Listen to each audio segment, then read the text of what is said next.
Thank you. If you join me for the Pledge of Allegiance. I pledge allegiance to the flag of the United States of America and to the republic for which it stands, one nation, under God, indivisible, with liberty and justice for all. Thank you. You may be seated.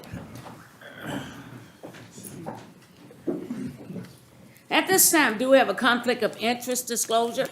Does anyone have a conflict of interest regarding any item pending before the Board of Supervisors? Patty? No. Lou? No. Dr. Gurr? No. Cannon? No. Carol? No. Jerry? No. David? No. And Odessa? No.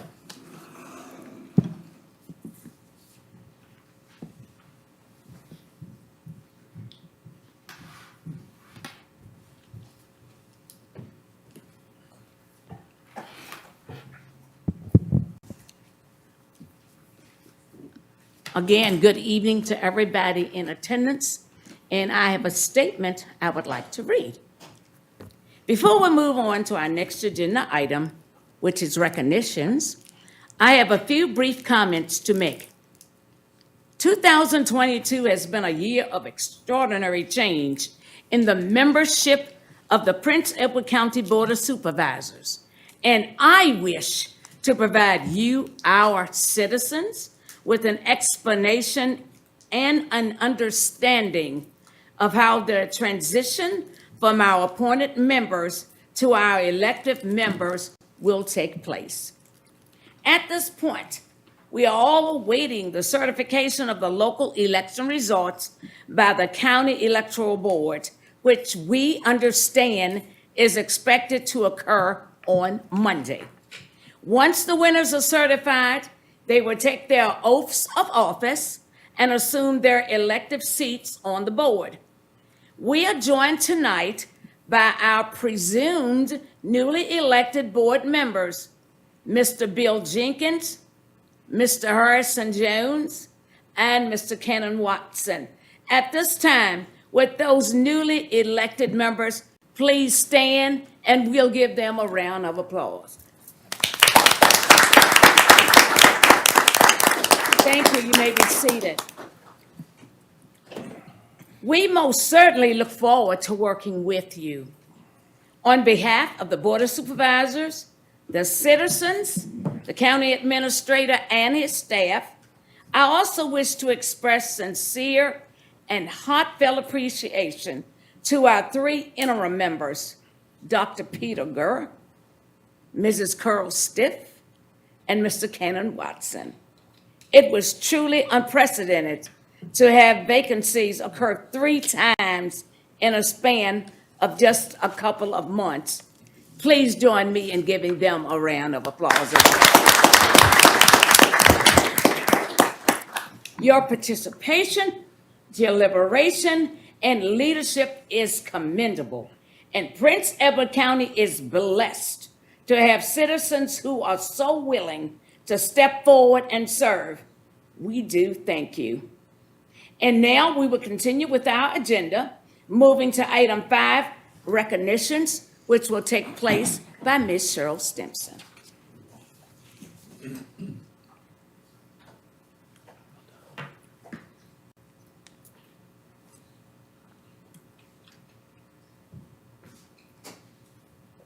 Recognitions is an opportunity for the Board of Supervisors to recognize achievements in our community with focus on the accomplishments of students, employees, and our citizen volunteers who serve the County of Prince Edward. The Board would like to recognize Prince Edward County's November Employee of the Month, Connie Stimson. Mrs. Stimson has been with the county for 20 years and plays an important role as Office Manager of Piedmont Court Services. Donald Williamson, Piedmont Court Services Director, stated that next is a word Connie uses often. It speaks to her strong work ethic and initiative as she continually strives to complete the next task to help the agency meet its goals. She works very, very well with clients, staff, outside contacts, vendors, and courthouse officials. She is usually the first person people see and interact with when entering our office. She always maintains a professional demeanor and goes the extra mile to assist in any way possible. Congratulations, Connie.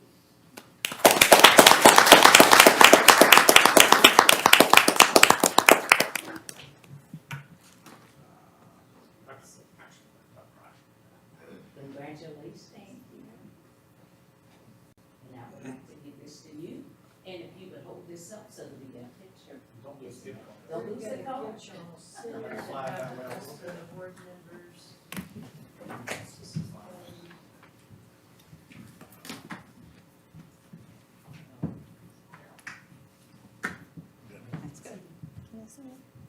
Yeah, I think so. Yes, that's good. You got it straight? Okay, can everybody see the camera? Yeah. Yes.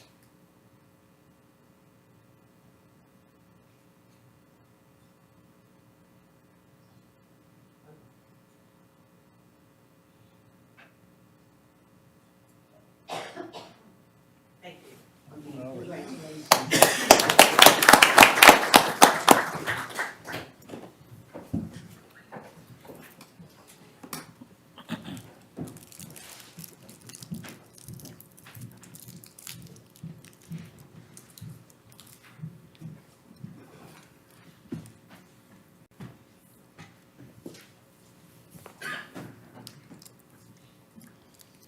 Moving right along, we move to public participation. Mr. Stanley, anybody signed up? Okay. Ms. Jean Hayden, are you on the phone? I'm present. Oh, good. Come on up. Thank you.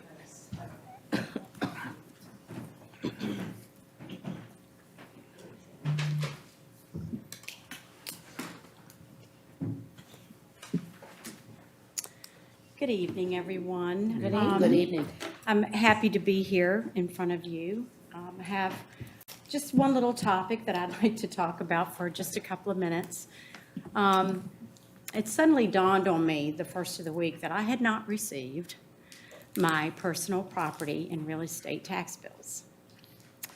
So on Tuesday, I tried making some calls to the county offices, not knowing that everybody was closed for Election Day.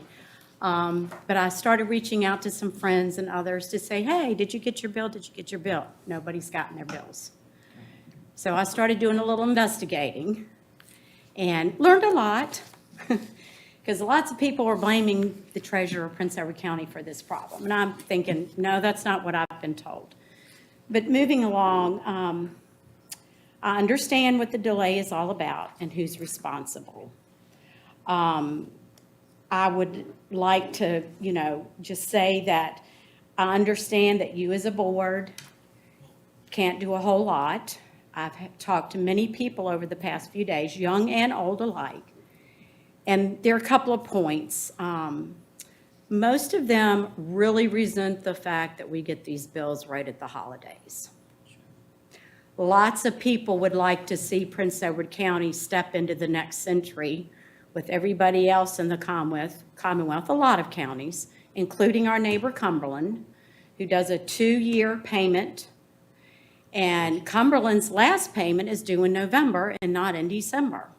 I found that out last night. I would like to see this county move to that. Semi-annual payment, right? Pardon me? Semi-annual. Yes, yes. Maybe June and November, or May and November, or October and April, whatever the payment plan works out to be. Quite honestly, I don't know how you guys can lay out a budget every year without knowing what those tax liabilities are. I talked to a young man this morning, young fellow, he's got a couple of kids, works hard. He says, I can't even plan for Christmas presents for my kids because I don't know what my tax liability is. And everybody I've talked to said, well, they need to extend the deadline for the payment. Well, I found out through phone calls yesterday that you all can't extend the deadlines. However, that you can, if your will be it, delay penalties and interest on late payments. Also learned through the Code of Virginia yesterday that there is a 14-day window prior to the deadline for the payment. And I'm like, 14 days?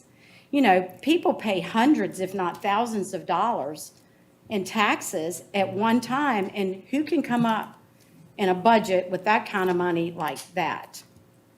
So, not to belinger the point too long, I would just like to strongly encourage this county, which I have been a resident of my entire 66 years and paying taxes since I was 19 years old with my first vehicle, to please consider, first of all, switching us over to a 2-year pay, or a payment every 6 months or so throughout the year.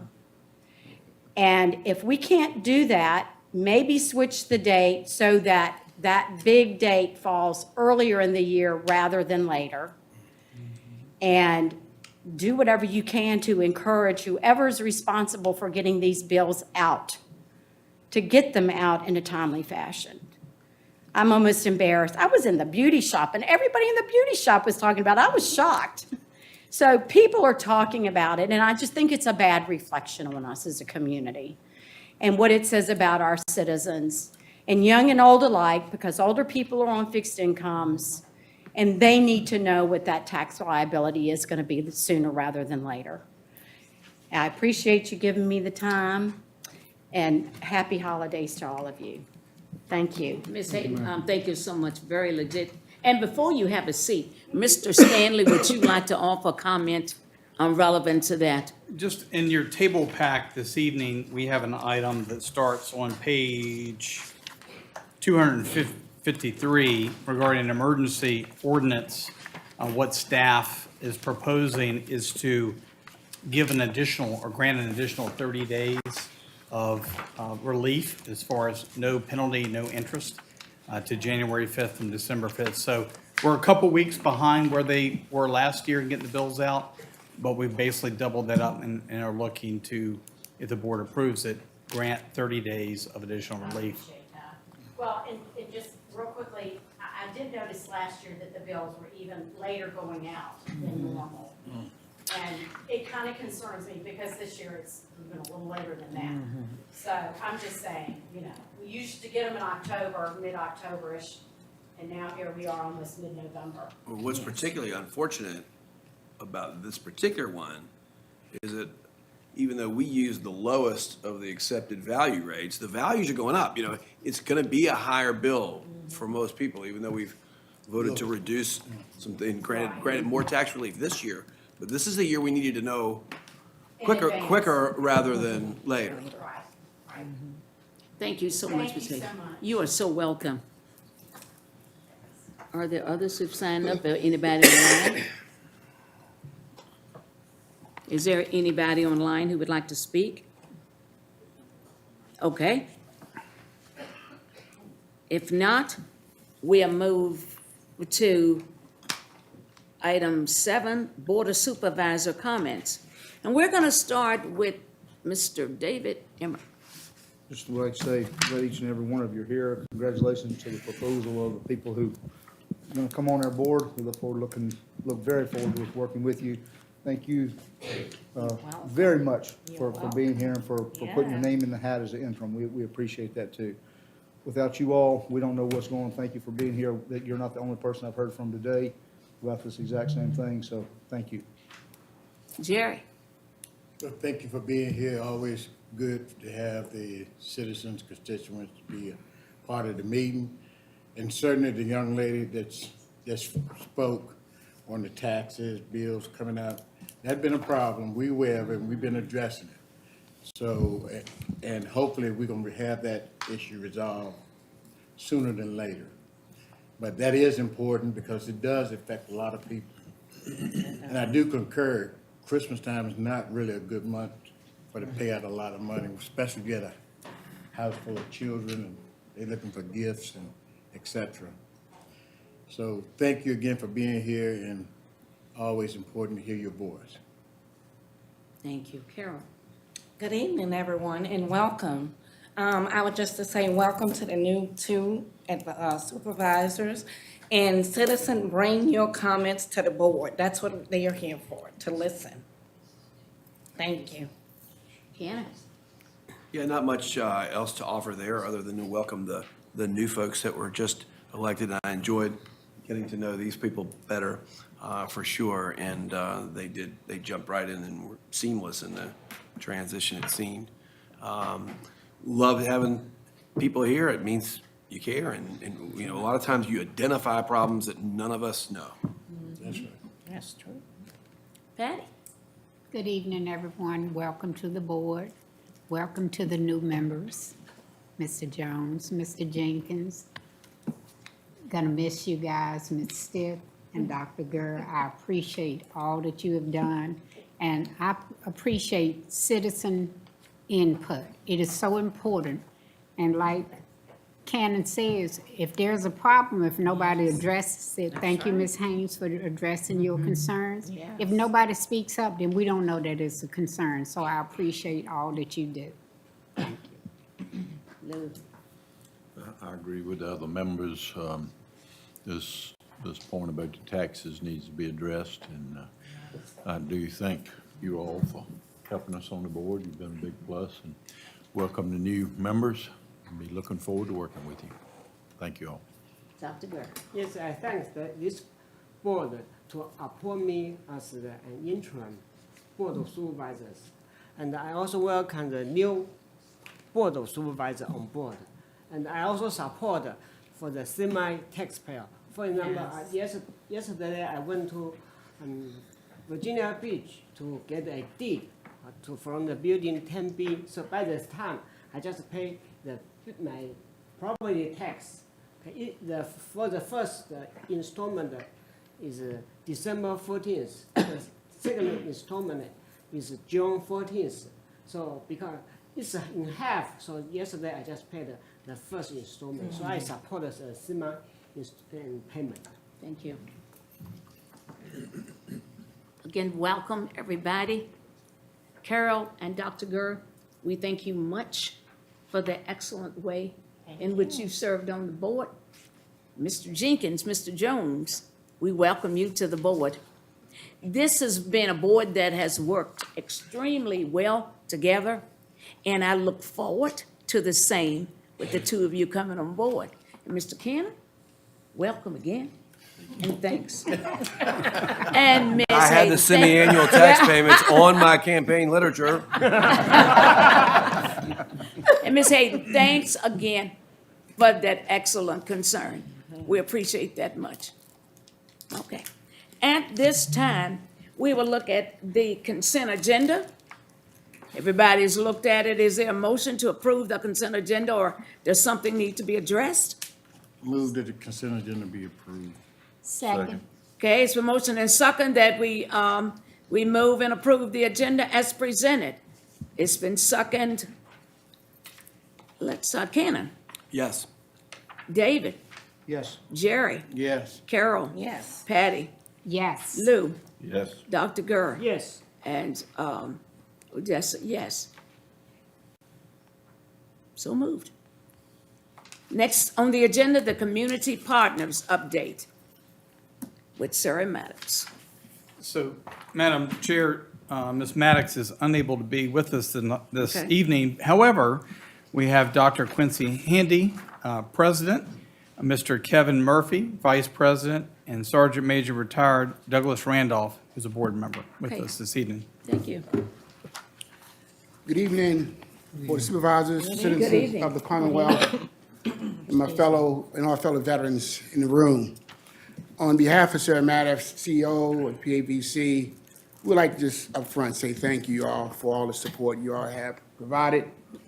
Without you all, continuing support would really be a big challenge in trying to meet the needs of the veterans throughout the Commonwealth. We principally service seven areas, 7 parts of the district, but we're actually helping veterans throughout the country. And so without your support, we could not do this. What I'd like to bring to your attention, just a few things. I don't want to belay too much, but I do want to hit a couple high points, and then I'm gonna end because there's a celebrity in the room. I want to make sure that we all acknowledge this celebrity that's currently in the room here. Beginning our fellowship, we continue to do our fellowship of spouses, caregivers, and widows of veterans. This is a annual, monthly event, basically because we clearly know that a number of those who were with us from Korea, Vietnam, are widows today. And so we continue to reach out and provide support for them. We have Voices of Veterans. First through fifth graders was a project. And tomorrow morning at 10 a.m. on Kickin' Country, three of us will basically do a drawing, and some lucky students will receive a gift card for their input. 83 participants submitted letters this year. I mean, it was incredible. Great job, and we look forward to continue that process next year. Hometown Hero banners. This is our fifth year doing this event. Our current banners are being retired, and we're currently accepting applications for new banners. So the link is out there. We've advertised in the local paper, and so I encourage everyone to submit and get your banner and show honor to those who have served. And I tell you, anytime I drive in town, it really chokes me up when I can see veterans up there, and I can recognize a few of the many faces there. We have established memorandums of understanding with the Virginia Department of Services. Every Wednesday, they come in to assist veterans and the families and discuss VA benefits that they may need. We have the American Legion is in the office on Mondays, Tuesdays, and Thursdays to assist veterans and family members with their benefit medical care issues, enroll them in a caregiver program. The Richmond Vet Center, they come to our office once a week to offer mental health counseling and transitional service to our veterans and families members. They perform group and individual counseling services. Note, beginning January 2023, we will offer group counseling service for Operation Enduring Freedom and Operation Iraqi Freedom veterans in the afternoon to accommodate their working schedule. So many of our veterans are here dealing with a lot of different issues. If you know a veteran, reach out. You never know what time of day they may be struggling. It's great to reach out and just touch one. So I'm really looking forward to this service to help out our veterans. Excuse me.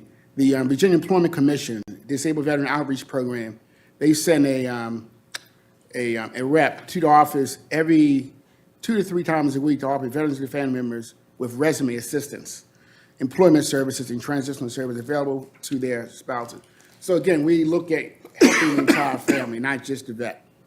Other projects, Monday will be our first building committee meeting, in a sense that we're in the process of finalizing a number of offers. That is, we put out several bids, and we're looking to build another facility. But in that facility, we will be honoring veterans and as well as those who work in the fire services, nurses, all those first responders. It's going to be a wall of honor, and that's going to be a really fabulous building once that is erected. It will most likely have a grand opening, and everyone's going to be invited for that event. And we're going to call it the Wall of Honor. Okay, let me get down to PAVC. Our research coordinator, Sarah, has been able to develop relationships with several large nonprofit agencies over the past 5 years who assist our veterans with modification in their homes, ramp assistance with food and gas expenses, vehicles, installation of generators, etc. Whatever their need may be for that individual, we try to take every opportunity to try to reach out and connect them with services. Every veteran or widow is screened to see what national programs they may be available to use and assist that veteran in their needs, as well as, again, the spouse. We have been able to receive grants for full bathroom remods at $10,000, paid in full by a nonprofit for veterans. Another veteran was approved for a $9,000 removable ramp in the Prince Edward County area. And the purchase of a track chair, $16,000 track chair, which will allow the veteran to be outside and mobile. A window with time assistance, a one-time assistance from a nonprofit assist with a funeral expenses. So we basically work for the veteran from the time that they leave the service all the way until their final days. And so that we track them all the way through. There's never a time that we say, no, we've only done enough, we're not going to help you out.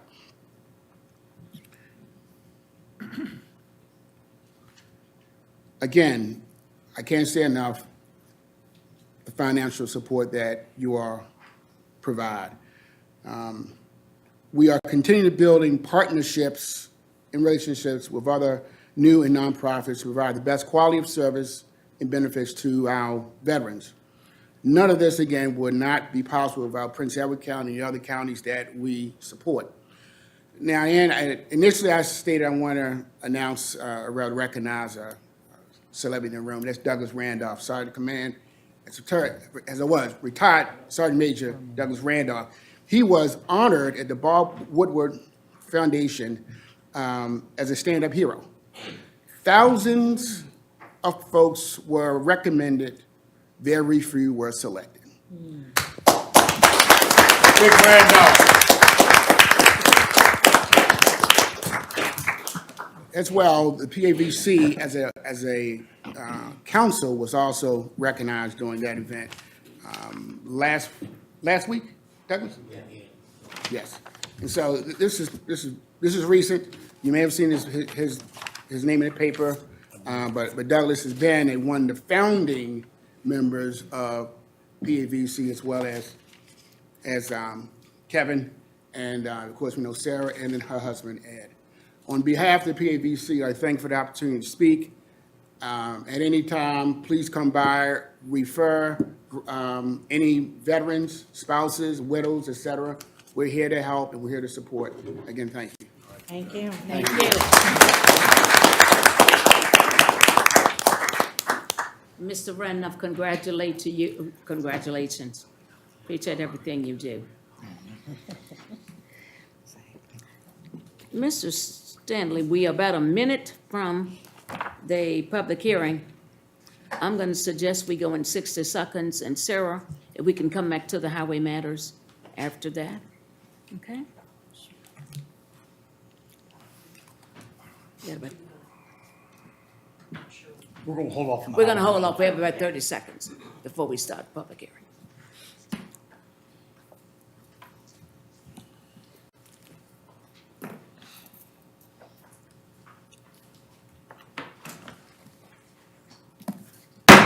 The time has arrived for our public hearing.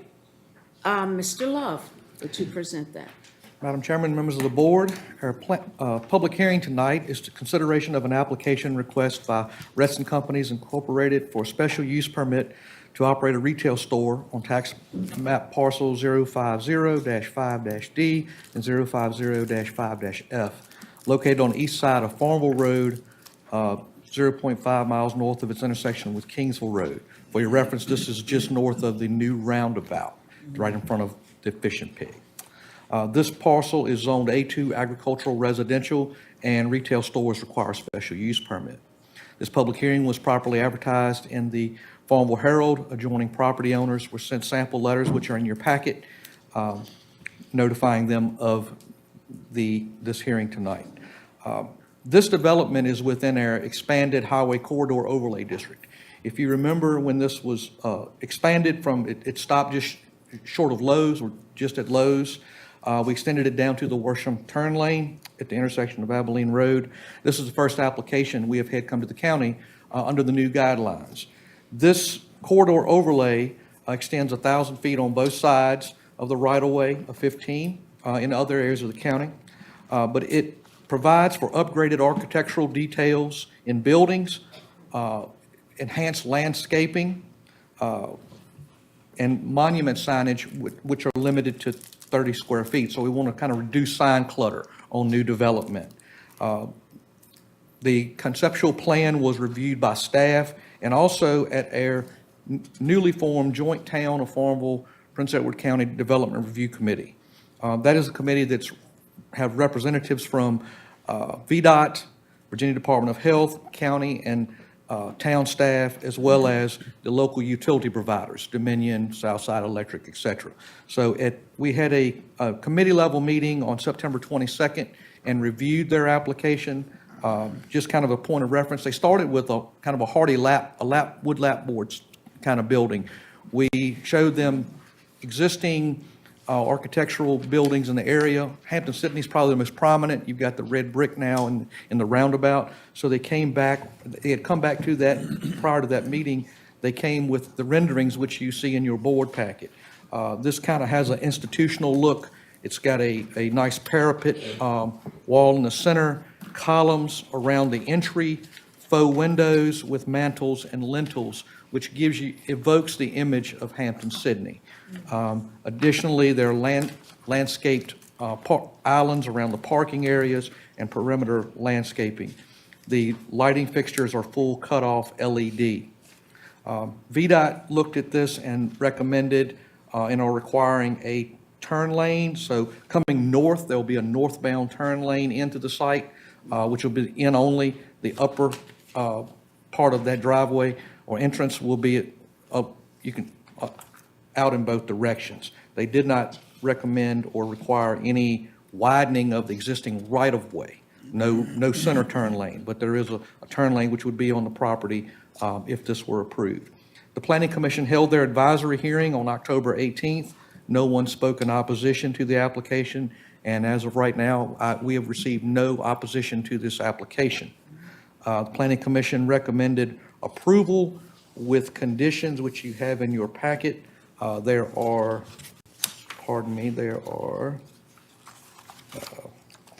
that's page 139 and page 140. There are 17 conditions recommended with approval that the applicant has had and agreed to at that meeting. There are representatives here from the design firm as well as the developer. I'd be glad to answer any questions you might have of me.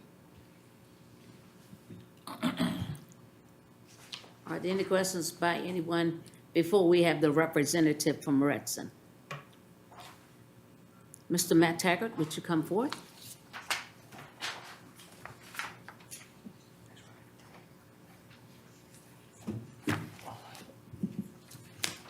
Good evening, Madam Chair, Good evening. Board. That's a tough act to follow. You guys all did a phenomenal job, so just want to congratulate you. I want to thank Mr. Love and the staff for doing a great job as well as presenting. So this might get a little redundant, but I'll do my best to move us through it pretty quick. My name is Matthew Taggart. I represent the Retson Companies. I'm a project manager for them. And as you know, we're here for the special use permit. First off, I kind of just want to show some non-residential uses in the area. You have multiple fueling stations, some home businesses, and other non-residential uses that are in that area. When we come to a site anywhere, one of our major concerns is traffic. Safety of people coming in and out of our site is very important to us. VDOT has approved what Mr. Love was talking about, the 200-foot turn lane. That's a 100-foot taper with a 100-foot turn lane. And then it's 500-foot sight distance. That's to the left and to the right. This is going to help alleviate any congestion issues with ingress, egress of the proposed site. Visits to the store range from, on average, about 12 to 16 trips per hour. We're not a destination location. We're really designed to just support the immediate surrounding community. So on the next slide, we'll show you here, you'll see, it might be hard for you guys to see, but cross-hatched section is your site distance easement, and then you'll see northbound, we have the 100-foot taper and 100-foot turn lane going into the entrance of the site. And then after that, we'd like to touch on a few of the architectural things that we've worked on, obviously with the lighting. All lighting fixtures, they're night sky friendly. They have a full cutoff. And we have additional landscape buffer at the northwest side of the site to mitigate any light pollution going into Farmfield Road, any cars that are parked there at night. getting ready to leave. We also have tree buffers around the south and northeast side. That'll mitigate any light impacts to those abutting areas, the abutting properties. So you'll see here, like I said, you have the 15-foot buffer required around the perimeter, and then across from the proposed retail store entrance, it's the 8-foot required landscaping buffer as well. Which gets us into the architectural design. Retz and Companies has worked extensively with the design review committee and county staff to really create a product, that fits the Prince Edward County ideals and what they're looking for going forward and matches the facade of the Hampden-Sydney College.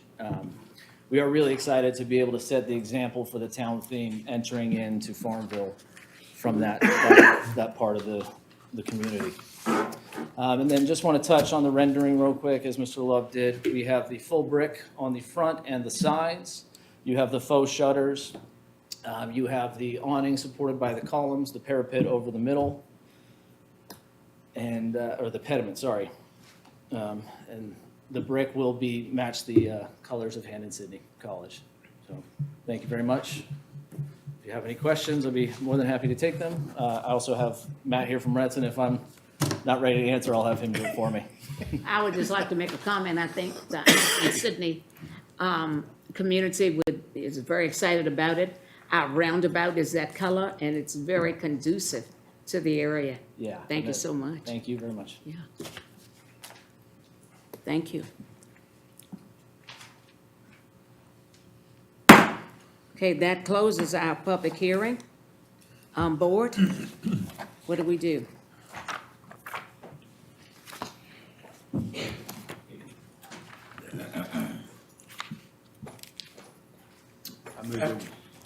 Go ahead, Ken. I move that we accept the recommendation of the planning commission and have the project as presented with the conditions put forth. Second, yeah. A motion is made and seconded that we approve this with the conditions. David? Yes. Jerry? Yes. Carol? Yes. Cannon? Yes. Dr. Gurr? Yes. Lou? Yes. Patty? Yes. And Odessa. So moved, approved. Thank you so much. All right, at this time, we'll go back to item 10 with our highway matters. And Sarah.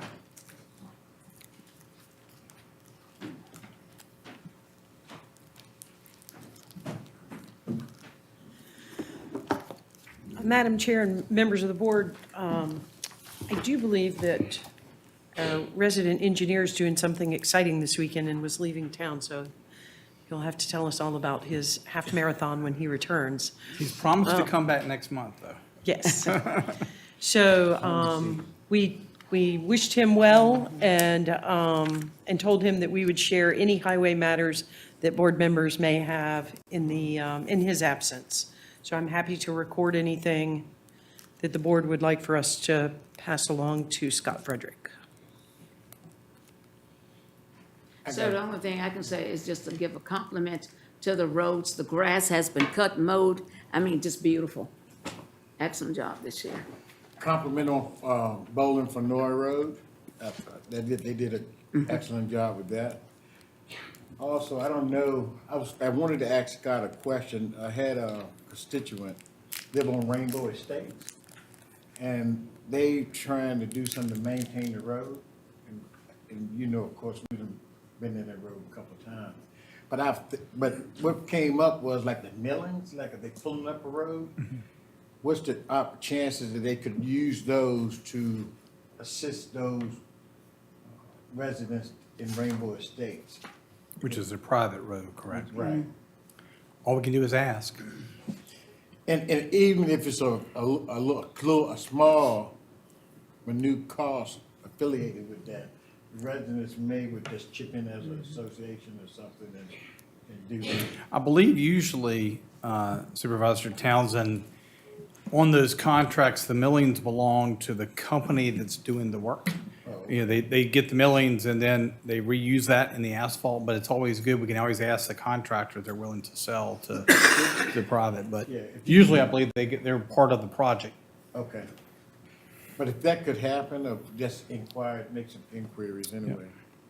I told them I would check on that. I hadn't thought about it, but that was a good suggestion, though. Any other supervisors? One question.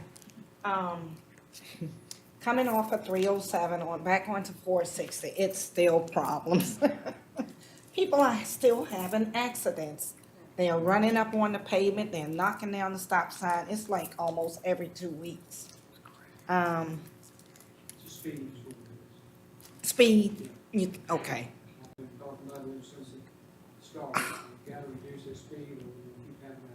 Right. I know Scott mentioned putting up some type of, what were they called? The poles he was talking about the last time? The little- Almost like Lane- delineators. Yeah. Delineators. Right, yeah.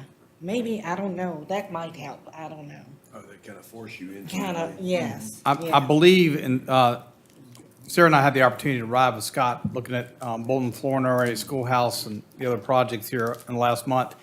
I believe traffic engineering is close to submitting their recommendations on 307. Remember, the sheriff had requested, and the board had asked VDOT to look at reducing the speed in that 307 area in Rice, and I believe we're hopeful, maybe within the next 30, 45 days, we'll hear something official back. And hopefully, part of that is, as sheriff requested, drop that to 45 through that zone to try to give people a little bit more time to I'm telling you. get adjusted to the intersection, rather than going 70 through there. Did he mention that there are additional pavement markings on westbound 460, west of 307, east of 307? East. But, okay. But that's, I think, where they're also talking about doing those lane delineators to Right. make people make a choice. Yes. Now, Sheriff Epps, when you say speed, are you talking about reducing the speed, or do people need to reduce their individual speeds? I think that's the problem. Until we get a forcible zone through there that we can enforce, right now it's a suggested 45, which doesn't mean you gotta run 45. That's what's happening, is everybody's running 60 and 60. And most of your wrecks are actually people from, not from the area. Right, True. right. Everybody has learned it, but you come running up there 60 miles an hour, and you don't know where to go, and you're knocking signs down. Okay. Yeah. Yeah, that's true. Yeah. Speed limit is, 60 miles an hour. And Mr. Stanley, you mentioned Whispering Woods Road and Schoolhouse. Those constituents are very appreciative of those roads. They look good. They did a nice job. The drainage was much improved, and I know we got a couple different projects coming up next construction season, but definitely looking forward to get some. When we go through next spring, we'll be going through that list again to try to look at what needs to be added. I know you've had some comments yes. as well. Yes. Oh, one thing about trash pickup, if the offenders out of the jail pick the trash up, but the bags stay out there several days. I mean, it's just a little bit too long. You get the animals get into the bags and trash, that's everywhere. So, maybe just mention they probably need to, and I send that list, the road list to them every Monday. They do pretty good, but they just need to maybe see if they can expedite the trash pickup. Got one little item. Yes. 5 Forks and 22 Road. I noticed this morning, or yesterday morning, it was 2 small trees leaning over toward the road. After the night, they may be in the road, I don't know, but You might be out there with them. yeah. But that's something that needs to be addressed. It's gonna come in the road pretty quick, and they're tall enough to cross the roads. Okay. Thank you. Yes, sir. Any others? So the railroad crossing at the end of Spring Creek Road, right where it comes on the county line, that has a tremendous amount of large traffic now, and it's already been, I know of 3 different vehicles that have gotten stuck on that. It's way too steep. I don't know what they're gonna have to do, but anything over 24-foot trailer hangs up. I'm glad you mentioned bridge, because that's the other one. Got you, Jared. Go ahead. Huzzick Road, remember that bridge, the rail? Yeah. We back at it again, So you got holes in the, yeah. okay. Because I was at the poll and their constituent, Donnie was there, and you was talking, so I I know might see Trey, if, Trey familiar with that. Yeah, I might see if We need to get Mr. them back Powell out. can send me some pictures and we'll send them down to the State Corporation Commission. Okay, Because that seems to be our strongest yeah, tactic get for, things done. yeah, that rail division that we, Yeah, took so long. That was Norfolk and Southern's bridge, wasn't it? Yeah, yeah. Norfolk Southern, yeah, took us a long time to prove it, but yeah. yes, sir. Any others? If not, Sarah, thank you for having us. Yes, ma'am. Appreciate that. The next item on the agenda, solar siting agreement for IPS Development Virginia LLC. Brock. Yes. Madam Chairman, members of the board, the county has been in negotiation with IPS Development, Virginia LLC. If you remember, this is a site that special use permit was brought before you on May 10th of 2022. At that time, we didn't have that agreement. But before construction can begin and final approval as far as construction permitting, you approved revenue sharing, and they have submitted to us a proposal, which you have in your packet, which includes a voluntary payment upfront of $30,000 and then an annual payment of $1,400 per megawatt. This is a 5 megawatt site. And you can see on page, on page 156, the payout schedule per year. Pursuant to the Code of Virginia, any locality that wants to do a siting agreement, we have to have a public hearing. So all I'm asking tonight is for you to review this document. We can still negotiate between now and the time of the public hearing if you have any concerns about this as far as the numbers, but we do have to hold a public hearing to finalize a siting agreement between IPS Development. So that's the action we're requesting of you tonight. And if you're okay with that, we would recommend we have that at your December meeting. Okay, can we have a recommendation from the board? Madam Chair, so moved. Second. It's been moved in second. Dr. Gurr? Yes. Lou? Yes. Patty? Yes. David? Yes. Jerry? Yes. Carol? Yes. Cannon? Yes. Odessa, yes. So moved, Rob. Thank you. You're so welcome. Next on the agenda, relocation of Prospect 701 polling place. Sarah.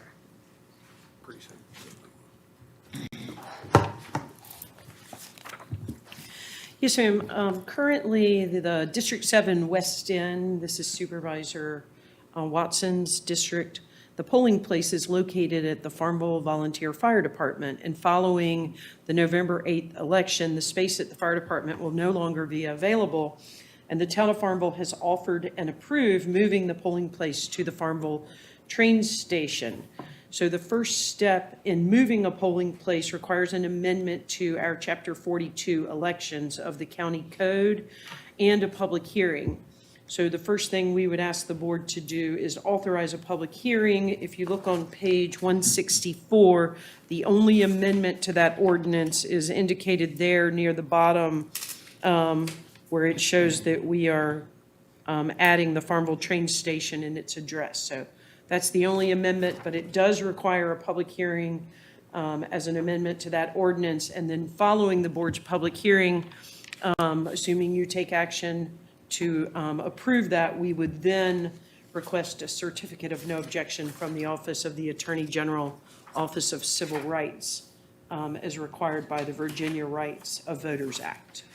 So tonight, we would ask you to authorize a public hearing on the amendment to the county elections ordinance. So moved. Second. Okay, it's been moved in second that we authorize a public hearing. Doc? David? Yes. Jerry? Yes. Carol? Yes. Kenan? Yes. Dr. Gurr? Yes. Lou? Yes. Patty? Yes. Yes, so moved. Thank you, sir. Yes, ma'am. Next on the agenda, engineering proposal, Industrial Park Road. Mr. Stanley. Chelsea. Madam Chair, members of the board, the Timmons Group submitted a proposal for the necessary construction phase services for the Prince Edward County Business Park Access Road Project, including construction, engineering, and inspection, and testing and environmental permitting compliance. Given Hurt Profits experience on the site in our previous LAP projects, the Timmons Group plans to include them as subcontractors to help complete the inspection and testing process.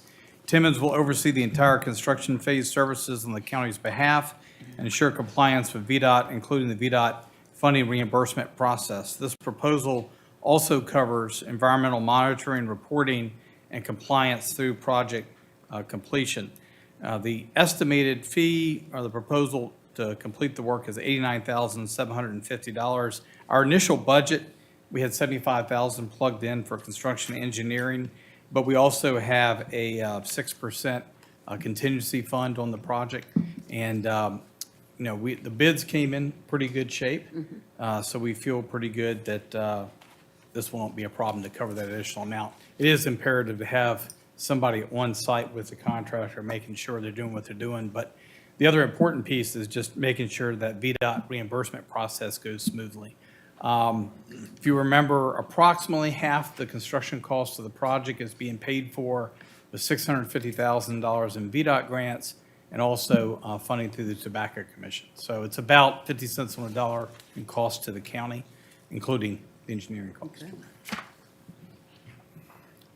Okay, what's your favorite, boy? Make a motion that we accept this proposal. Second.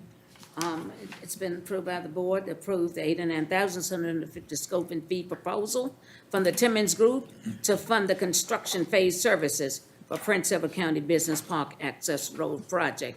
Cannon? Yes. Carol? Yes. Jerry? Yes. David? Yes. Patty? Yes. Lou? Yes. Dr. Gur? Yes. And Odessa, yes. So moved. Thank you. On the agenda, next, engagement of lobbyists for sales tax bill. Mr. Stanley. Madam Chair, members of the board, during the FY 2021-2022 budget discussions, Supervisor Bobby Jones that time requested that staff look at some alternative revenue options for the county, including the potential for having Prince Edward County added to the qualified list of counties that were allowed to collect up to 1% in additional sales tax revenue for the construction and renovation of schools within our locality. Currently, the list of qualifying localities listed under Section 58.1-602 includes Charlotte County, Gloucester County, Halifax, Henry County, Mecklenburg, Northampton, Patrick, Pennsylvania, and the city of Danville. If the state code was to be amended to include Prince Edward County, then the Board of Supervisors would have to request that a referendum be held to ask the question if the county should be authorized to levy an additional local general sales tax at a rate not to exceed 1%, provided the revenues from the sales tax shall only be used for capital projects for the construction or renovation of schools in the county, including bond and loan financing costs related to such construction and renovation. The tax would only be allowed to be levied for a period of 20 to 30 years until the debt is paid off for the school construction. Last year, we estimated that would generate somewhere in the neighborhood of $3 to $3.5 million a year in annual revenue. And that's based on the county share of 50% of local collections and our proportionate split of the remaining 50% with the town of Farmville based on school-age population. Based on the audited sales tax collection number for Prince Edward and Farmville, Davenport had put together those estimates. That would provide enough revenue to support significant improvement projects such as the elementary school project, which we've authorized the school board to move forward with, as well as future improvements to our middle and high schools. Last year, Delegate Edmonds carried House Bill 63 during the 22 session that would have included Prince Edward. Unfortunately, it was laid on the table by House Finance Subcommittee. Delegate Edmonds has indicated that he is willing to carry the bill again this year. And as you know, next year, Delegate Edmonds is being redistricted out of Prince Edward. So I feel like this is a great opportunity for us to take advantage. We don't know, I haven't had a chance to talk to Delegate Wright, and we'll find out who our other delegate's going to be, but it'll be, I really think we ought to take advantage of the opportunity. To support the effort, staff is recommending the board consider engaging a lobbyist to aid in garnering support for the bill. Piedmont Regional Jail, and certainly Supervisor Townsend can speak to this, but we're using Commonwealth Strategy Group to lobby for additional paid positions at the jail. Supervisor Townsend and I have served as the primary points of contact for that effort. CSG has proven very capable in their efforts, and I'd asked them for a proposal to help Prince Edward County on the sales tax bill. They provided a proposal indicating a fee of $5,000 a month. We're a little bit behind. I don't think it quite will be 4 months, but we're looking at basically $20,000 to support that effort. Sarah did indicate to me that past the board had used the lobby firm to assist with the creation of High Bridge Trail and trying to lobby to get the right-of-way turned back over from the railroad. Due to the potential of the sales tax bill being $3.5 million plus a year, I think that it's a wise investment. Even if we're not successful this year, I think in keeping the issue in the forefront is important. It was interesting Tuesday night. I believe Pennsylvania County had their referendum on the ballot. It passed. They're estimating about $3 million a year in revenue to go support their school system construction. So yes, I was a little bit jealous. We were hoping this year. We were hoping this year that we were going to be on the ballot. Supervisor Townsend, anything that you want to add in? No, I think it's money well vested. We need someone that can be consistent and persistent in trying to get this bill passed. I think, and part of it I is, highly recommend Commonwealth Strategy Group. They do an excellent job. I think part of what they've been able to do for us at the jail is get us in front of the right people in the General Assembly and have good conversations. It might be tougher to have those conversations without that assistance. Is that fair? That's fair. Is it worth explaining to the gallery and anybody watching on YouTube that we don't have the ability? It seems ridiculous that we don't have the ability to levy a 1% sales tax as a county without consent, without the General Assembly telling us we can. So they say yes to some and no to others, which seems absurd. I mean, Right, that's the tough part. but yet we have to do this. We don't write them, we read them. So we have to try to do this. And I think, the alternative, of course, is, we have to use the tax sources, streams that we have currently, which is, real estate, personal property, machinery, tools. We did, we're able to we're implementing this year meals tax, which will go towards school capital improvements. But again, I think it's trying to come up with multiple sources to help address the needs of the school system. But I think Mr. County Administrator Stanley is exactly right. You got to get in front of the right people, the bottom line. If you don't get in front of the right people, it's not going to happen. And the Commonwealth Strategy Group, they the right people to get us in front of the right people. So I move that we approve, the Board of Supervisors approve the request to engage Commonwealth Strategy Group to assist the county in advocating for support of the 1% sales tax for Prince Edward. Okay, it's been, I'll move that the Board of Supervisors approve the request to engage Commonwealth Strategy Group to assist the county in advocating for support of the 1% sales tax option for Prince Edward County.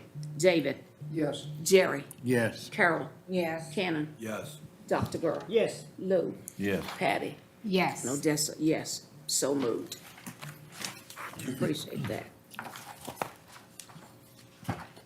Next on the agenda, emergency management update. Mr. Trey Powell. Good evening, Board. Good evening. A couple of things in front of y'all tonight. We'll start off with the local emergency management program grant. Annually, the county receives local emergency management program grant funds in the amount of $9,436 from the Department of Emergency Management. The grant requires a dollar-for-dollar match. The county matches the grant with local funds for on-call supplement of the emergency management coordinator and the deputy coordinator to compensate the office hours for their 24/7 on-call status. Staff is proposing that the $9,436 grant funds be used to purchase a drone with thermal imaging for $57. This drone can be used for search and rescue operations, as we all are well aware. We've had plenty of those in the county in the last year or two. Code enforcement, public information, and other uses for the county. A lot of y'all have seen the pictures that are on Facebook and stuff. That's coming from a drone currently, and that's been very receptive to the community to see the progress in the county. Staff also suggests the purchase of a smart board for the Board of Supervisors conference room, this room to y'all's immediate side here, which also doubles as our emergency operations center if anything happens inside the county and we need to stand up at EOC. The smart board would be similar to the county administrator's office one. It would also give staff and the Board of Supervisors direct access from the EOC conference room for Zoom calls, viewing capabilities of weather updates, GIS, outage maps, etc., and the emergency-related briefings necessary to respond to an incident or weather event. The cost of $5,262.26. Both items total $11,419.26. This exceeds the grant by $1,983.26, which, if approved by the board, could come from a contingency.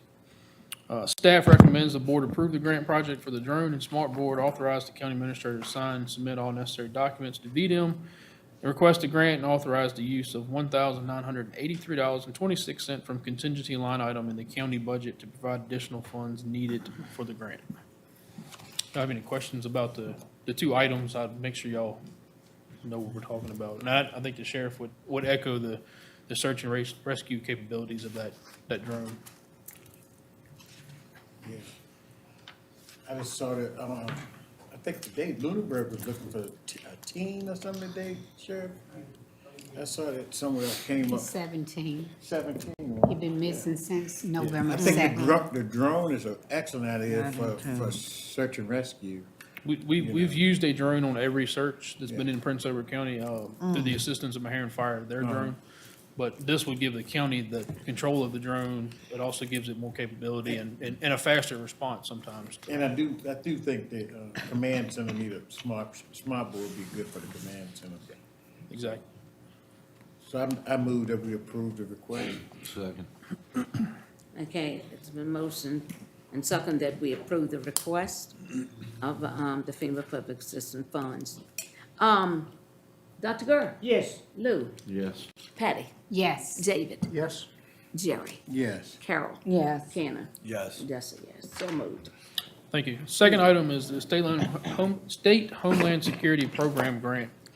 In June of 2022, the county applied for the State Homeland Security Program Grant to help offset the cost of the radio system consultant CTA, who is assisting the county with development of a P25 compliant public safety radio system.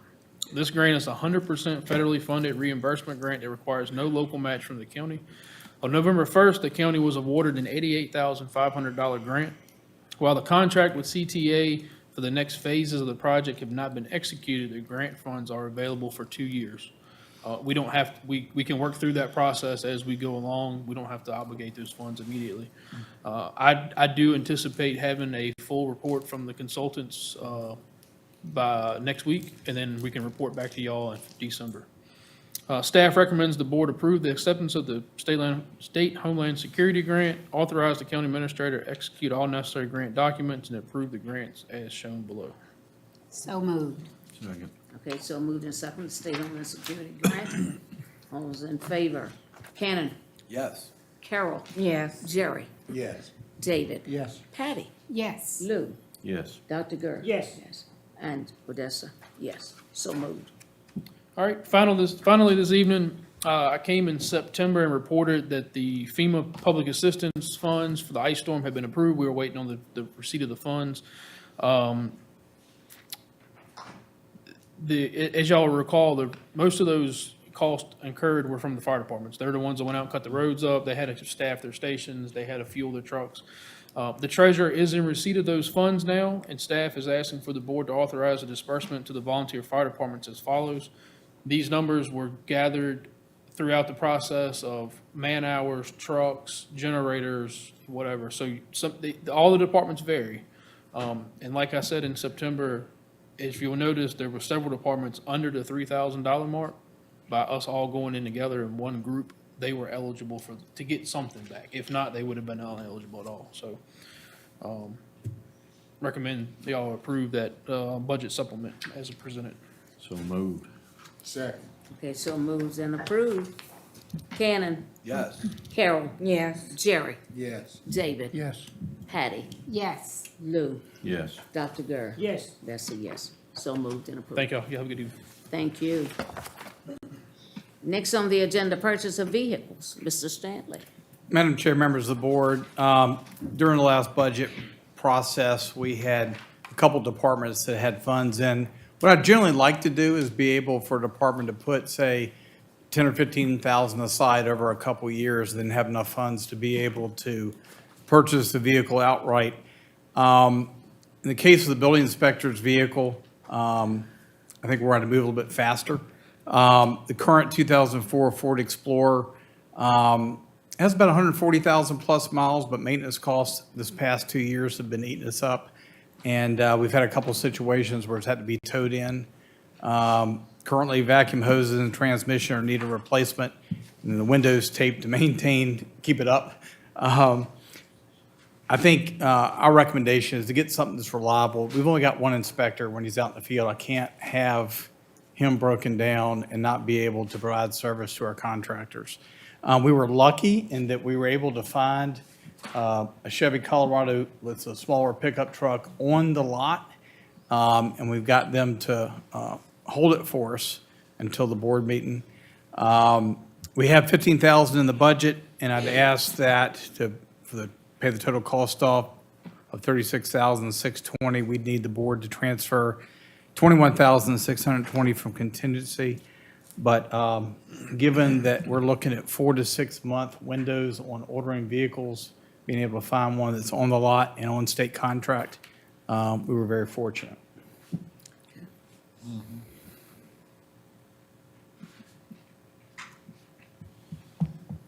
What'd you say, board?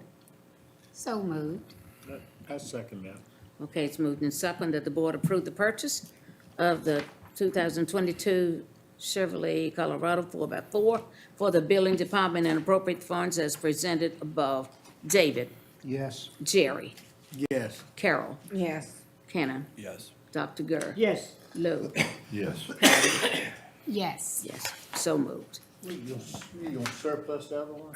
We're actually, I think we're going to let some of our custodial staff use it around town until it gets to the point where repairs aren't worth it. So hopefully we'll get a little bit more life out of it.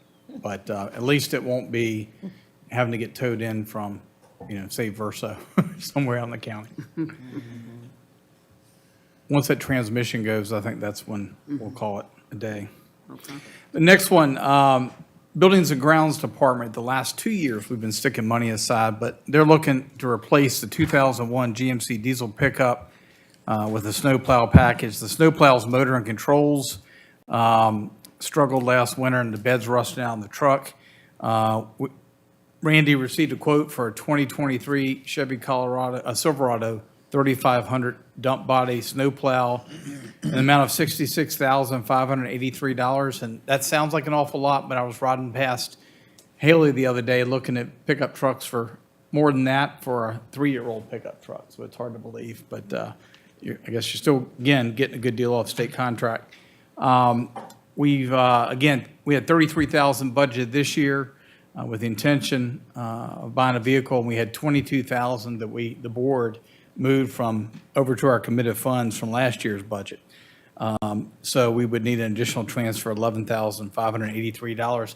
This is one that has to be ordered. It will be 4 to 6 months before we take possession of the vehicle. But, I think it's one of those things before the next, not this snow season, but the next snow season, we'd like to be able to get in place.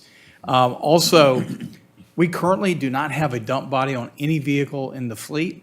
So when you pick up something or load something, you've got to unload it on the other end versus dumping it, whether that's trash or, old furniture or whatever else we're moving around. So it will be a savings in time for staff as well. Is this a dump body? The new one would be a dump body. The current one is not. Okay. Hydraulics are very handy.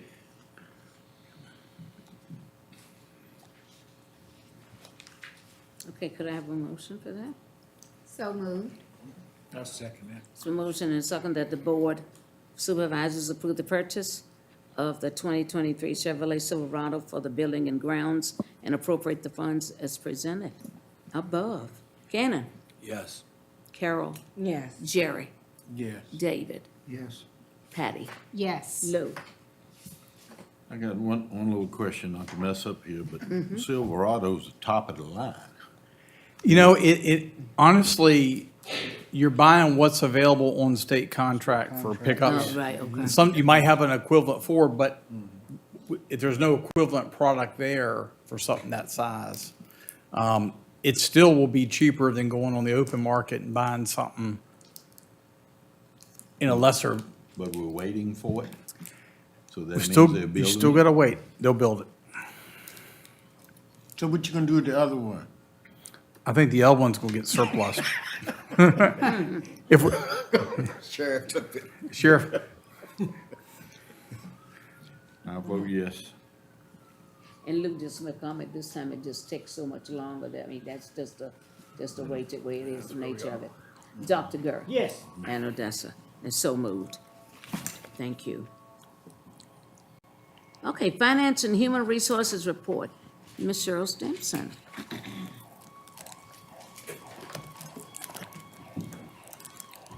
Good evening, Board. Good Good evening. evening. The first item on the agenda for the Human Resources and Finance Office is the Employee Service Awards Program. In your packet, you have a Service Awards Program outline of what the program is and what the awards would be. There's currently no established program to recognize long-term employees for their contributions to the county and its citizens. The attached Employee Service Award Program document outlines the program to recognize the county employees that have made a long-term commitment in the performance of their duties with the county.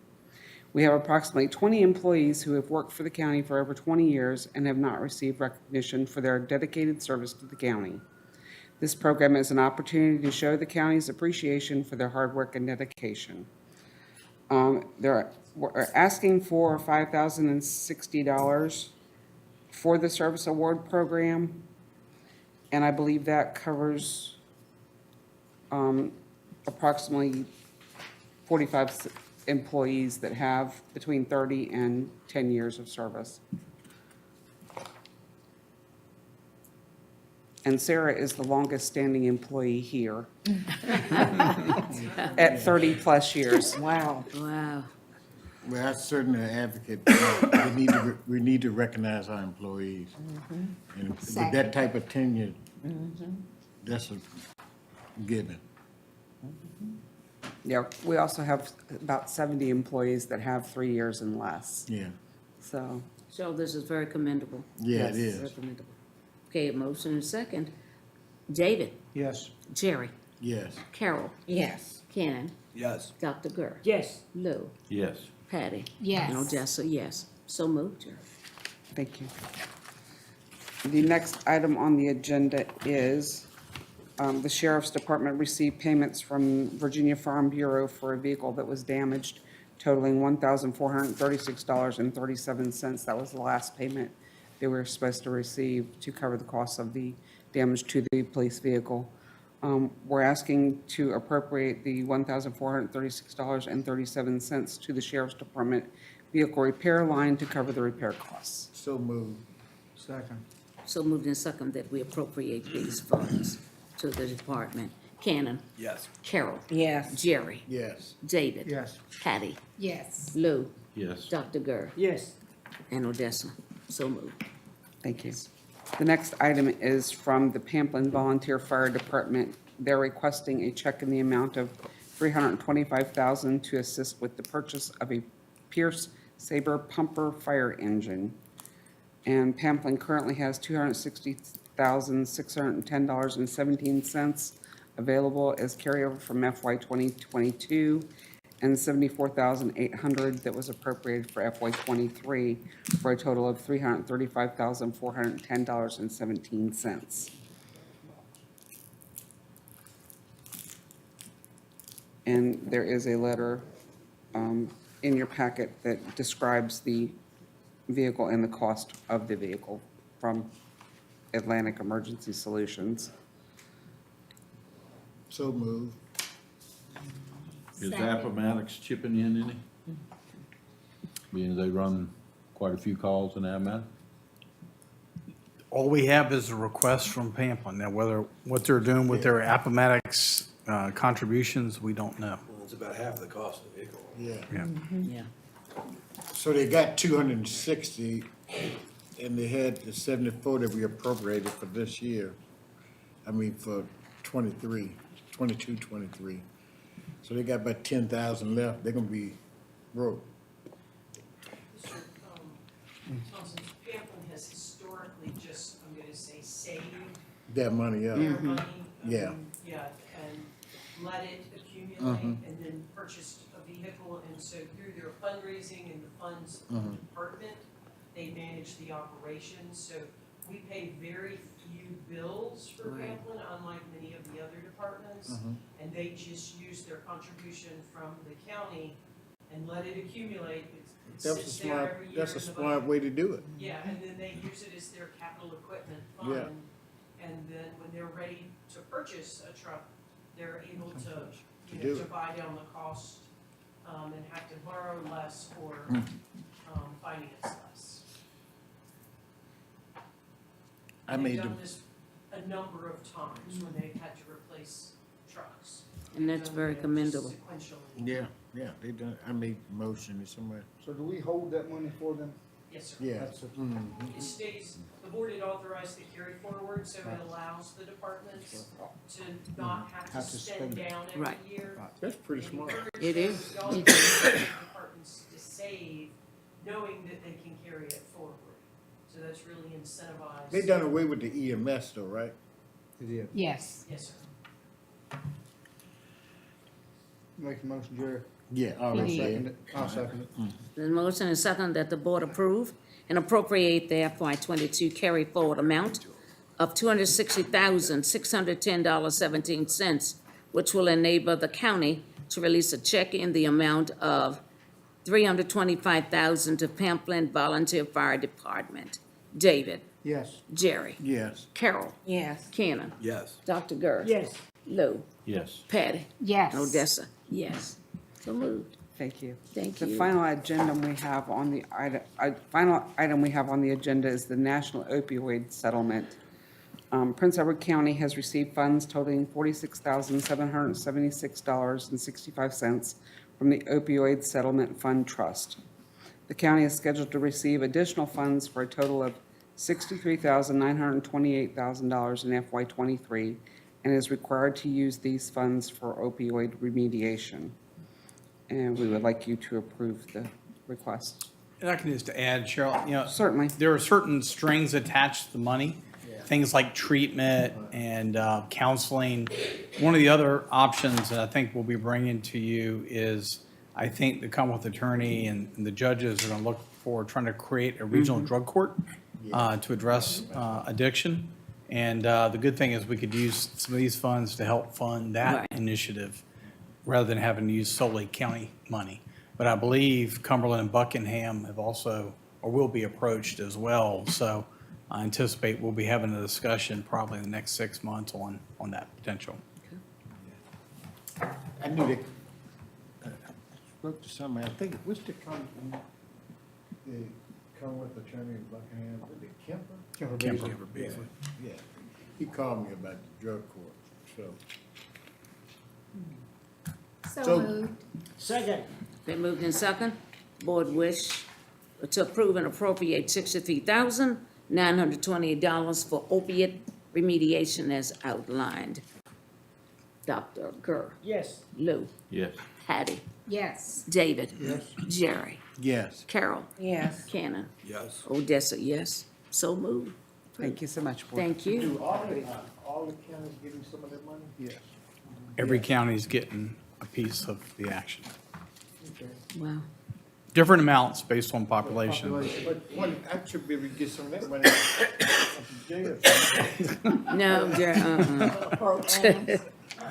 Yeah, opioid, that was most of them in there for.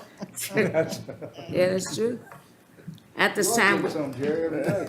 we have the county attorney's report. Ms. Terry Atkins Wilson.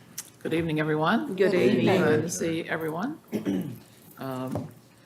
We continue to work on revising the ordinances and taking a look, getting help from those people that are involved in the ground running of those ordinances. I was asked maybe to give an update on the Scope building. The folks have purchased it. They indicated that they would like to close within that 90-day window, but it would probably be towards the end of December or in January, which is still within the 90 days. But anyway, working on that transaction. Anyway, anybody have any specific questions, concerns, anything that I can address for you tonight? All Any right, questions, concerns? all right. Yeah. Thank you all very much. Thank you.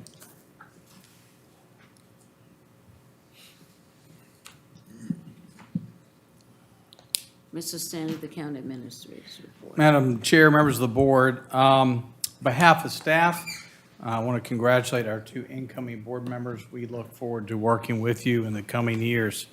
Also want to thank Ms. Stiff and Dr. Gurr for, I tell you, both of y'all have done your homework and you've been at every meeting we've asked you to be at, so we really appreciate your support during the last few months. I also want to extend a big thank you to our electoral board, the registrar and registrar staff for their hard work. I can tell you, Lynette's vehicle is in the parking lot every night. She has had to put a lot of extra hours in, but we've had a relatively smooth election cycle, and sometimes you look around and watch other localities, and they've had issues, and I'm glad to say we have not. We were not on the Richmond News for having an election day issue, so we're grateful for that. As we talked about, our 2022 tax bills are later going out. We'll be talking about that in a minute, but looks like everything is in to the printer, and we're hopeful that by the middle of next week, bills will be in the mail and on their way to taxpayers. As part of that, we are also doing our first county annual report. It'll be about 4 pages of information to our citizens, trying to be transparent about what we do and how we do it and what their money is being spent on. Our Kingsville roundabout, VDOT held a small ribbon cutting ceremony on October 31st. I want to thank Dr. Pride and Dr. Gurr for joining me there to represent the county.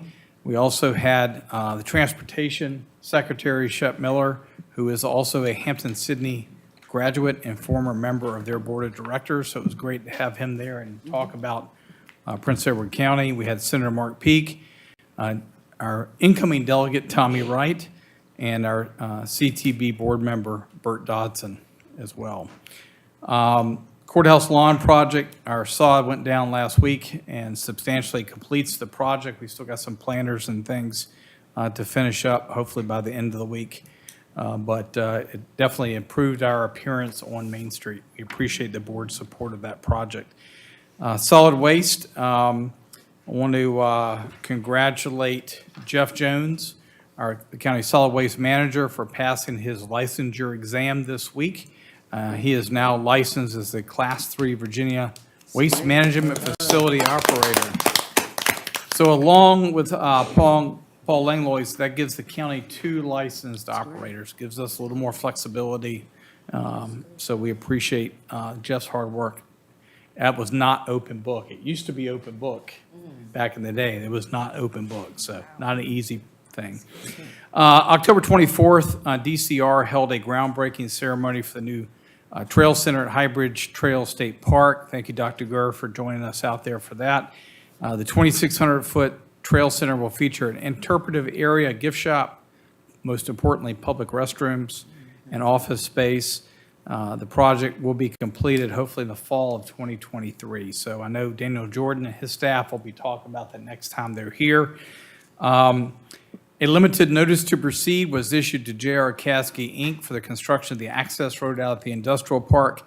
The notice to proceed is for the storing and staging of materials and equipment, site investigations, establishment of a laydown area, and also to allow them to get in there and do some tree clearing operations before spring. Once we get to late February, early March, they will start the project in earnest, and they have to have it completed within 171 days from the start of construction. We have to finish out and close out our grants with the Tobacco Commission by next fall. Also with that, the county received their final permit for construction from DEQ to allow the project to move forward. The last thing, TACS, who is our consultant for selling delinquent tax properties, had a sale of 10 properties. 10 were sold on October 25th, and one property was denied due to title issues. But I'm glad to see that these properties are put back on the tax rolls, and hopefully we can, start collecting again. So with that, I'd be happy to answer any questions. Any questions or comments? Okay, if not, I move that the Board of Supervisors convene in closed session for discussion and consideration of the annual performance reviews of the county administrator as directed by his signed contract and the county attorney pursuant to the exemptions provided for in Section 2.2-3711-A1 on the Code of Virginia. Go have a roll call vote. Cannon? Yes. Carol? Yes. Jerry? Yes. David? Yes. Patty? Yes. Lou? Yes. Dr. Gurr? Yes. That's a so move. We will now convene in closed session. Madam Chair, we also have some table pack items that will require. And I was gonna say, we're gonna address those first or after the closed session. To the board. Let's do them now. We can do them now? We can do them now. Thank you. Yeah, Gotta come back Yes. out. yep. We could come We again. need, we got to finish, we're in closed session, so. Do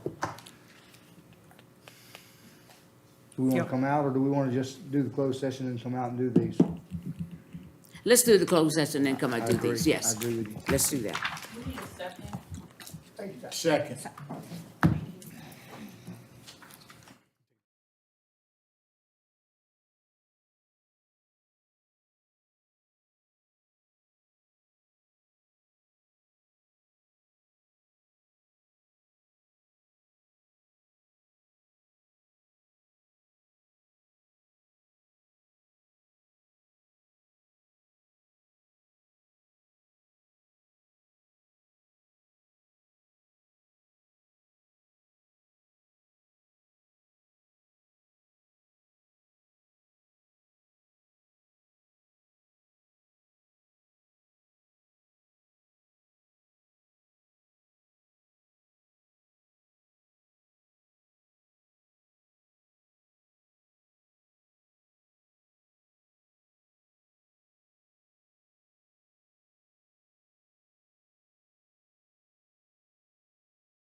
David, did you drop something on your foot? Did you drop something on your?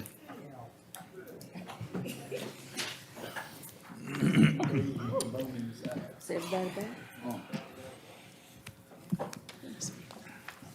I move that the Board of Supervisors return to open session. Is there a second? Second. Okay, can we do a roll call? David? Yes. Jerry? Yes. Carol? Yes. Cannon? Yes. Dr. Gurr? Yes. Lou? Yes. Patty? Yes. And Odessa? Yes. Okay, for certification, whereas the Prince Edward County Board of Supervisors has convened in closed session on this date pursuant to an affirmative recorded vote and in accordance with the provisions of the Virginia Freedom of Information Act. And whereas Section 2.2-3712 of the Code of Virginia requires a certification by the board that such closed session was conducted in conformity with Virginia law. Now, therefore, be it resolved that the board hereby certifies that to the best of each member's knowledge, only public business matters lawfully exempted from open meeting requirements of Virginia law were discussed in closed session to which the certification resolution applies, and only such public matters as were identified in the motion by which the closed session were convened were heard, discussed, or considered in the meeting by the board. Is there a second to the motion? Second. This is motion and second. Can we have a vote? David? Yes. Jerry? Yes. Carol? Yes. Cannon? Dr. Gurr? Yes. Lou? Yes. Patty? Yes. And Odessa, yes. So moved. We are out of closed session. Okay. To make my comment in, sir? Yes, ma'am, you can, I was just waiting for. By closed, yes. Go ahead. No, go ahead. I'd like to make a motion that we extend the contract for the county attorney for a year, effective tonight.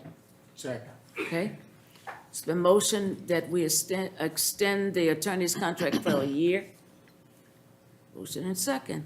Cannon? Yes. Carol? Yes. Jerry? Yes. David? Yes. Patty? Yes. Lou? Yes. Dr. Gurr? Yes. And Odessa? Yes. Thank you. It was also discussed in closed session about our county administrator. Yes. David?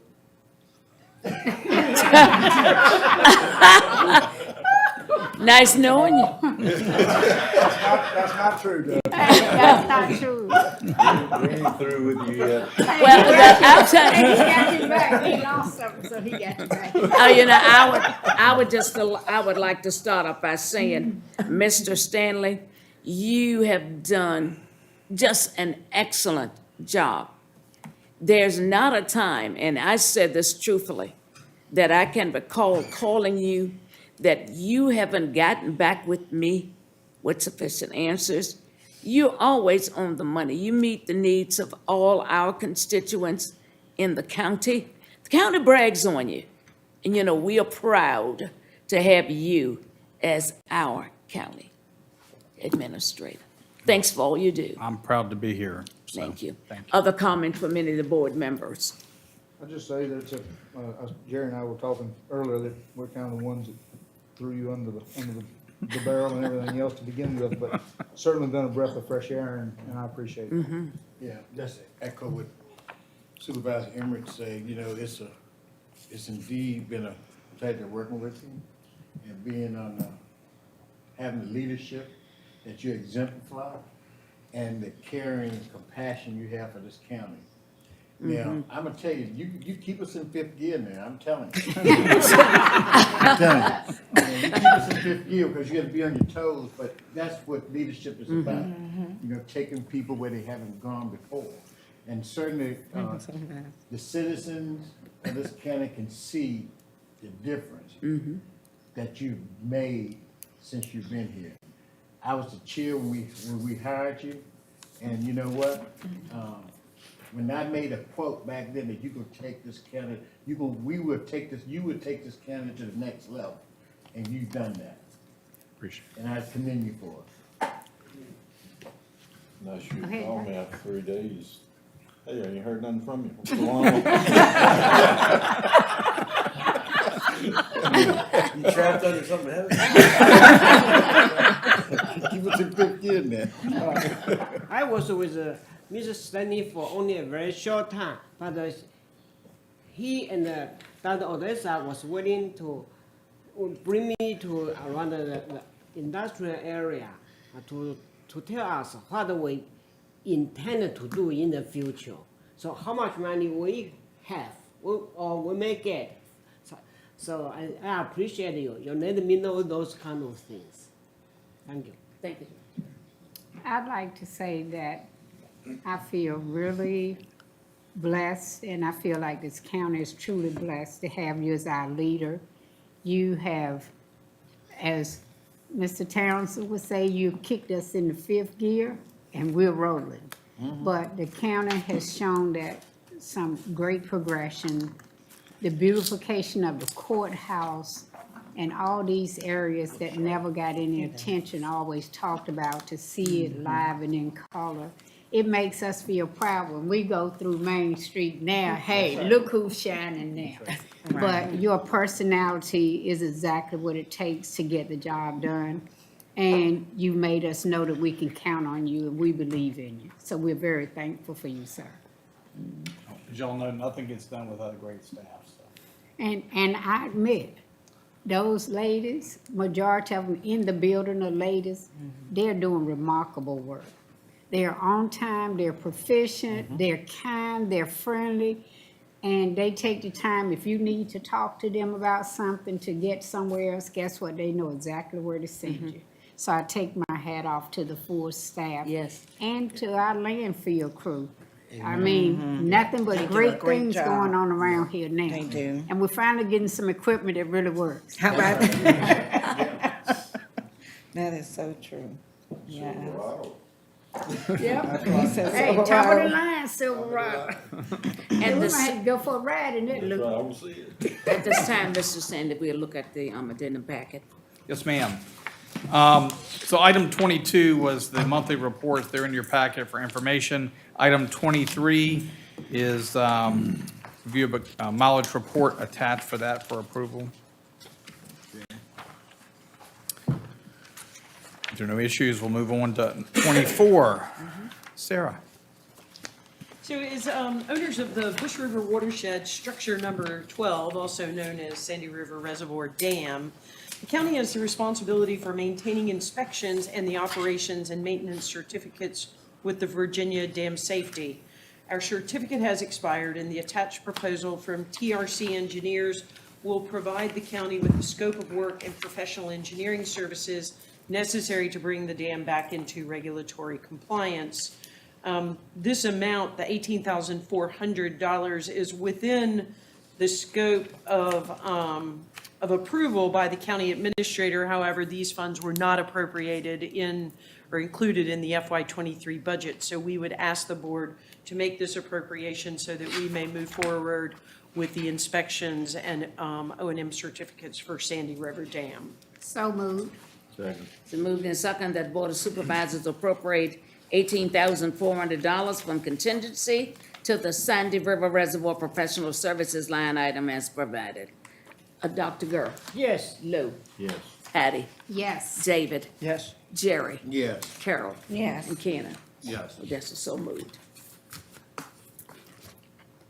Sarah's got the next one, too. Yes. So, Mr. Shanley encourages us to look for grant opportunities, because if we can invest only one of the $2 needed to complete work for the taxpayers of Prince Edward County, then, you know, we feel like that we are making progress and making smart investments. So the APHID grant is, many of the board members will recall, this is the grant program that we used last year to help us offset the cost of the replacement of the boiler at the cannery.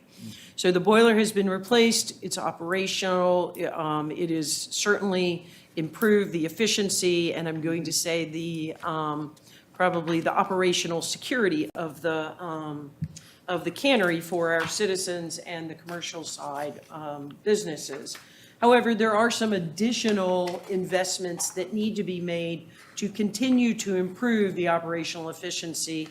And you'll see that list it kind of in the middle of the page, there are 5 items. The replacement of the, deteriorating steam pipes, traps, valves, and gauges for $77,500. The replacement of the half-ton chain hoist for $4,000. The replacement of pressure temperature recorders for $5,000. The replacement of steam pot stems for $1,800, and the replacement of the blades on the RoboCoo, which is basically a big Cuisinart food processor, for $700, for a project total of $89,000.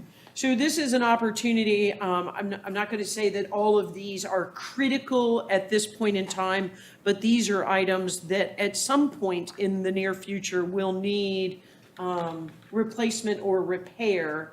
So this grant opportunity is available for the board to consider if it wished to invest and approve the application, so that we can see if we receive these funds, and if so, we would be able to make these repairs only using 50% local funds and 50% state funds. If you get the grant, you have to do it? No, you can always opt not to, or you can scale back. So we'll know about the grant probably, I'm going to say mid-December. It'll probably be just after the December board meeting, so it may not come back to you until January. We were refining and fine-tuning cost estimates today. There are 2 errors under the recommendations. Item number 2, the estimated at 42, that should be 44.5. And then under the suggested motion, again, instead of 42, that should be 44.5, which represents 50% of the cost. So this is I'm going to say, at the pleasure of the board to file this application and to make these improvements at the cannery. I move that the board approve proceeding with the AFID grant application and authorize the match funds estimated at 44.5, and authorize the county administrator to execute and submit the application to the Department of Agriculture and Consumer Services. Second. Okay, it's motion and second that the board approve proceeding with the AFID grant application, authorize the local match funds estimated at $44,500, and authorize the county administrator to execute and submit the application to the Department of Agriculture and Consumer Services. Cannon? Yes. Carol? Yes. Jerry? Yes. David? Yes. Patty? Yes. Lou? Yes. Dr. Gur? Yes. Yes. And so moved. Thank you. And Mr. Stanley, the emergency ordinance. The last item on the agenda, number 26, is emergency ordinance regarding our tax deadline. So the Prince Edward County Commissioner of the Revenue requested and received an extension for the filing and delivery of the 2022 personal property and real estate tax books until November 5 of 2022. The tax books were completed and transmitted to the printer on November 7th, and the printer has estimated that the county tax bills for real estate, personal property, machinery, tools, and license fees will be mailed no later than November 16. We're hopeful maybe a day or two early, but we're going to do the Dominion promise, right, Sarah? We're going to say, give them a date when we know certain it's going to be done. So Prince Edward County annually bills real estate taxes with a due date for payment of December 5th. That's in the state code of each year. Payments received after December 5th are subject to a 10% penalty on December 6th and a 10% interest starting January 1. Section 58.1, 3912 of the Code of Virginia reads that the treasurer of every city and county shall, as soon as reasonably possible in each year, but not later than 14 days prior to the due date of taxes, send or cause to be sent by U.S. mail to each taxpayer assessed with taxes and levies for that year a bill or bills setting forth the amounts due. In addition, Section 7455 of the Prince Edward County Code reads that the license tax, that's your old decal fee, provided for in this division shall be due and payable annually on the same date as the county personal property tax as allowed by the state. While the anticipated mailing date is more than 14 days prior to the due date of December 5th, due to the timing of the billing, it is the recommendation of staff to the board that county extend the date on which the county will impose a penalty and interest from December 5th to January 5th to give taxpayers who need additional time to pay that opportunity without incurring a penalty. We have a draft resolution and a draft ordinance in your packet. So basically, we're adding a new section 70-6, due date, interest collection fee. This was also an opportunity, as Supervisor Emmert knows, we've got some things in the code that could always be updated. It was an opportunity for us to clean up some other stuff. So we actually have added a specific section that talks about the due date rather than just referencing the state code, also referencing the penalty, referencing the interest, and then Section D there is specifically for this year about extending that deadline. We also, a state code changed a few years ago that active duty military personnel who are deployed overseas on due dates described in that section should be extended a penalty without interest until 90 days after that those military personnel return to the U.S. And that actually was a code change a while back that Prince Edward had not picked up. So we were able to add that in. And then also including the language like for TACS to do their collection of delinquent accounts. So it was a good opportunity for us to clean up the language, but you know, I'm sure the treasurer would have liked to extend it to January 15th, but the easy part was adding 30 days on top of that. So we're about, I'd say about 2 weeks late getting the bills out, but we're extending it by 30 days. So basically no fault, no penalty by the taxpayer. The good outcome of leaving the due date of December 5th is that mortgage companies, and my mortgage company takes out my real estate tax, they will pay by the due date. So the county, from a cash standpoint, really won't be impacted that much because we'll still collect. What I imagine will happen is a lot of folks on the personal property that may have struggled paying their bill, that'll give them an additional month or 30 days to come up with the money to pay their tax bill. Probably good to tell you people who inquired about it, why we kept the December 5th date there. That's a good reason to keep it, you know. It's not a squeeze on you, it's a squeeze on institutions to give us. It's the taxpayers' money anyway, but they're just going to, I'd rather be sitting in our bank than sitting in the bank's bank account. Well, at least this shows you're working with them. Yeah, I agree. I think, you know, after this is all done, you heard it tonight from our citizens that we need to sit down with the commissioner and the treasurer and try to come up with a game plan. This is 2 years in a row that's happened. Yeah. And try to make a game plan for next year. We don't want 3 in a row, right? Supervisor Watson and I have talked about twice-year billing. I've done that in another jurisdiction. There's always a good timing for doing that because you almost get a little bit of windfall because you end up with 3 half-year payments in 1 fiscal year. But I think the bottom line is you have to get your house in order. If you're going to go to twice-year billing, you have to add staff because you're collecting twice. But you really got to have your act together because, you know, if you're going to be having a June 5th due date on your first bill, you have to have your tax rate adopted and your budget adopted back in early April. And it will really put a crunch when the General Assembly drags the budget out. It means you have to, I'll say, you're playing blind. You have to adopt your budget and you have to adopt your tax rates without having your budget adopted. And but you've got to do it early because guess what? If you're going to be late, and if you're late in November or October getting the bills out, how late are you going to be in April trying to get those tax bills out? Well, So I I know think, we, as a board, I know I've been on here for 10 years. I know out of 10, 5 of those, that issue didn't come up about biannual, you know, every 6 month payment. But see, most citizens don't realize, and this always was the response. See, you as a taxpayer can go pay your taxes anytime you want to. You don't have to wait. Now, you don't have to wait till a bill come out. You can pay it in advance. So I think educating citizens also could be important. Kind of like you can finance something for 60 months and pay it off in 24 if you want. That's right.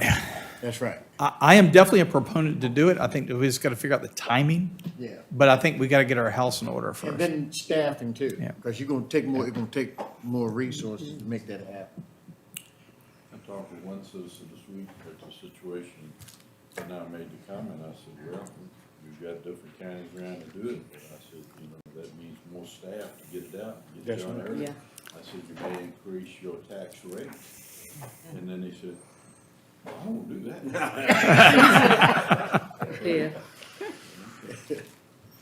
But we would adopt this emergency ordinance. That would give us time to advertise it as to So put it moved. permanently in place. And this is just for this 1 year, One time. Yeah. Yes, sir. and then we get our tax rate. Okay, I move that the board adopt the resolution, an emergency ordinance to amend chapter 70 of the county code, taxation to add section 70-6 for the due date, interest, and collection fee for real estate, personal property, and machinery and tools tax, and vehicle license fee payments. And the board advertise the ordinance for permanent adoption following a public hearing on December 13th. Call vote. David. Yes. Jerry. Yes. Carol. Yes. Shannon. Yes. Dr. Gerb. Yes. Lou. Yes. Patty. Yes. Odessa. So moved. So, Madam Chair, we will be Sarah's actually going to be working hard, trying to help us get the word out as that's far as to our citizens, that they'll have some additional time when they do get their bill. Okay. Sounds good. All right, everything look like it's in order. Could I have a motion to adjourn? I make motion to adjourn. Okay, motion second to adjourn. Could we have a roll vote? David. Yes. Jerry. Yeah. Carol. Yeah. Cannon. Yes. Dr. Gerb. Yes. Lou. Yes. Patty. Yes.